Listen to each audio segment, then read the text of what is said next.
Prezados ouvintes, graça e paz. Eu convido a todos a me acompanharem em mais uma reflexão da série É Difícil, mas é Necessário se somos discípulos de Cristo. E hoje eu quero falar sobre resistir aos ardis de Satanás.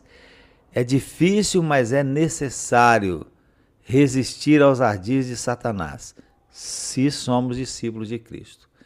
A vida cristã, meus amados, todos nós sabemos, é um constante campo de batalha espiritual. Ao nos rendermos a Cristo, nós passamos a viver em oposição ao reino das trevas e por isso nos tornamos alvos dos ataques e astúcias de Satanás.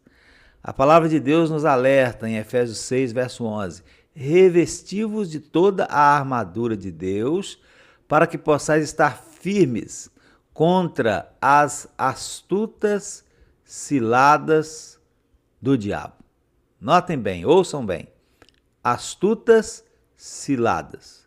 As ciladas do diabo, diz aí o apóstolo Paulo, são astutas ciladas. Isso quer dizer que Satanás é ardiloso, astuto, né? Estrategista. Ele não vem até nós de forma assustadora, com chifres e um tridente nas mãos. Não, ele vem com engano, ele vem com disfarce, ele vem com sutileza. E por isso mesmo, às vezes, resisti-lo é difícil. Mas, apesar de difícil, é necessário, urgente e indispensável para quem é servo do Senhor. E hoje, então, nós vamos pensar em três coisas. Primeira delas, por que é difícil resistir aos ardis de Satanás? Segundo, vamos pensar sobre quais são alguns dos ardis mais comuns de Satanás.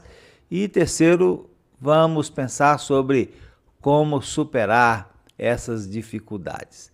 Primeiro, então, por que é difícil resistir aos ardis de Satanás? Eu anotei aqui três sugestões de por que é difícil resistir aos ardis de Satanás. Tem mais, mas nessa reflexão aqui vou apresentar apenas essas três. E a primeira é que é porque Satanás é sutil, disfarçado e inteligente. É difícil porque ele é sutil, disfarçado e inteligente.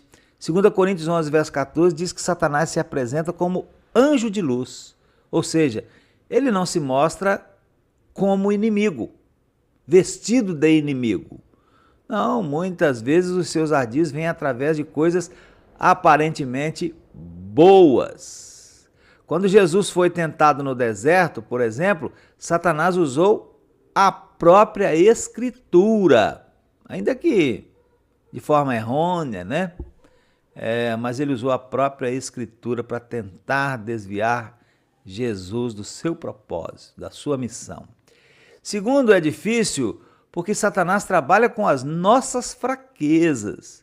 Satanás conhece a nossa carne, Satanás estuda as nossas tendências, as nossas inclinações e ele atua exatamente onde somos mais vulneráveis.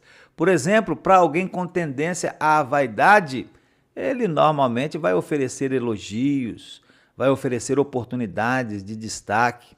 Para alguém com tendência à tristeza, muito provavelmente ele vai semear desânimo, vai semear isolamento e por aí vai. Ele trabalha com as nossas fraquezas, ele estuda as nossas fraquezas e trabalha com as nossas fraquezas. Terceiro, é difícil porque ele também opera através do sistema mundano. A Bíblia diz que o mundo jaz no maligno. A cultura, os valores sociais, o entretenimento, tudo pode ser uma ferramenta satânica, uma ferramenta nas mãos de Satanás para distorcer a verdade e nos fazer tolerar o pecado. Então, por essas e outras coisas mais que vocês podem aí pensar e estudar na palavra, né? Se torna difícil, às vezes, resistir aos ardis de Satanás. Agora, em segundo lugar, quais são os ardis mais comuns de Satanás? Eu anotei alguns. O primeiro que eu anotei foi a dúvida. Satanás trabalha com a dúvida. Começa lá em Gênesis 3, verso 1, né? Será que Deus disse isso mesmo? que foi que Deus disse? Foi com essa pergunta que Satanás se aproximou de Eva e Eva foi enganada. Então Satanás, ele trabalha com a dúvida, ele semeia dúvidas sobre a palavra de Deus, ele semeia dúvidas sobre o amor de Deus, ele semeia dúvidas sobre a nossa identidade com Cristo, ele vai semeando a dúvida. Esse é um ardil dele. O segundo ardil que eu anotei é a tentação disfarçada de necessidade.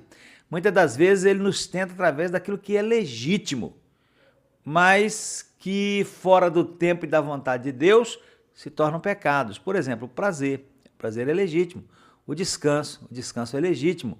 A justiça própria é legítima. O alimento, sexo, poder, tudo coisa legítima. E outras coisas mais que são legítimas, né? São necessidades humanas. Aí Satanás vem e oferece essas coisas para nós, mas só que fora do tempo, fora da vontade de Deus. E fora do tempo e fora da vontade de Deus, essas coisas elas se tornam pecados. E Satanás ardilosamente, então, trabalha dessa forma, tentando-nos, disfarçando essa tentação de necessidade. Terceiro ardil que eu anotei é o engano religioso. Como tem engano religioso. Muitos lugares tem uma aparência de piedade, mas por trás uma negação de Deus e do poder de Deus. Muitos são os que têm caído em doutrinas distorcidas, antibíblicas, caído em legalismo, triunfalismo, caído numa fé superficial. Tudo isso é Satanás enganando, é o engano religioso. Outro ardil é a distração, porque um coração sobrecarregado com as coisas desta vida perde o foco do reino. Satanás nem precisa fazer você pecar. Ele mesmo não precisa fazer você pecar. Basta ele te ocupar demais com aquilo que não edifica. Então a distração é um ardil de Satanás. E o outro ardil que eu anotei é o isolamento. Satanás faz às vezes o crente acreditar que está sozinho, que ninguém o entende, que ele não precisa mais congregar. Mas o isolamento, meus amados irmãos, é um terreno ideal para o desânimo e a queda. Então, esses são alguns dos ardis de Satanás. Agora, como superar essas dificuldades? Também anotei algumas sugestões apenas, não são todas. Nós podemos superar nos vestindo de toda a armadura de Deus, conforme lemos lá em Efésios 6, 10 a 18. Não é possível resistir a Satanás com a força puramente humana. Nós precisamos da armadura espiritual, verdade, justiça, fé, salvação, palavra, oração. Cada peça da armadura é uma prática espiritual e uma verdade bíblica que fortalece a nossa posição em Cristo e nos ajuda a superar as dificuldades de vencer os ardis de Satanás. Também nós podemos superar renovando a mente, a nossa mente com a palavra. Romanos 12, verso 2 diz que nós devemos nos transformar pela renovação da nossa mente. Satanás trabalha no campo da mente. Somente a palavra nos dá discernimento e clareza para não cairmos em suas ciladas. Terceiro, nós superamos vigiando e orando constantemente. Foi Jesus mesmo quem alertou: vigiai e orai para que não entreis em tentação. A vigilância é uma atitude atenta e a oração nos mantém conectados com a fonte da força para vencermos. Então, vigiar e orar. Quarto, mantendo comunhão com outros servos de Deus. É assim que nós vencemos também, né? O corpo de Cristo é um meio de proteção.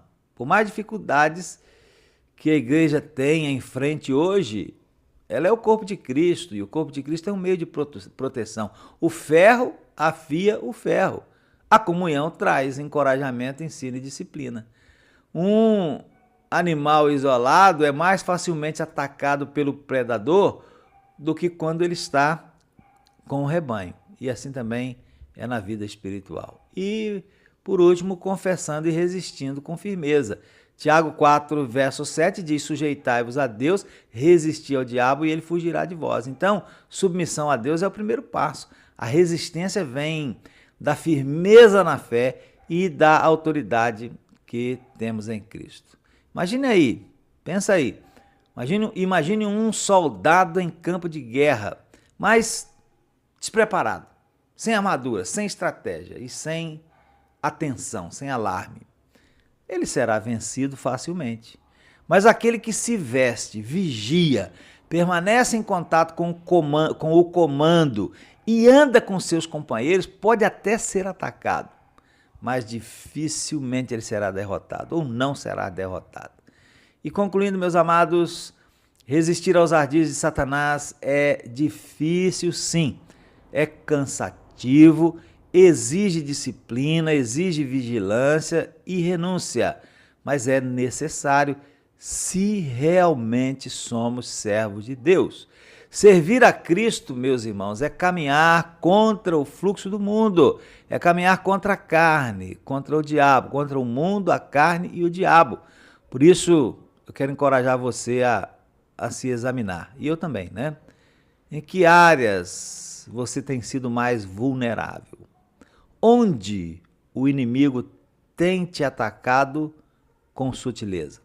Não aceite passivamente os ardis do diabo. Reaja, lute com as armas espirituais, busque a presença de Deus diariamente, viva em comunhão, fortaleça-se na graça. E eu termino com 1 João 4, verso 4. Maior é o que está em nós do que o que está no mundo. Que Deus abençoe e que o Espírito de Deus aplique essa palavra aos nossos corações. Amém.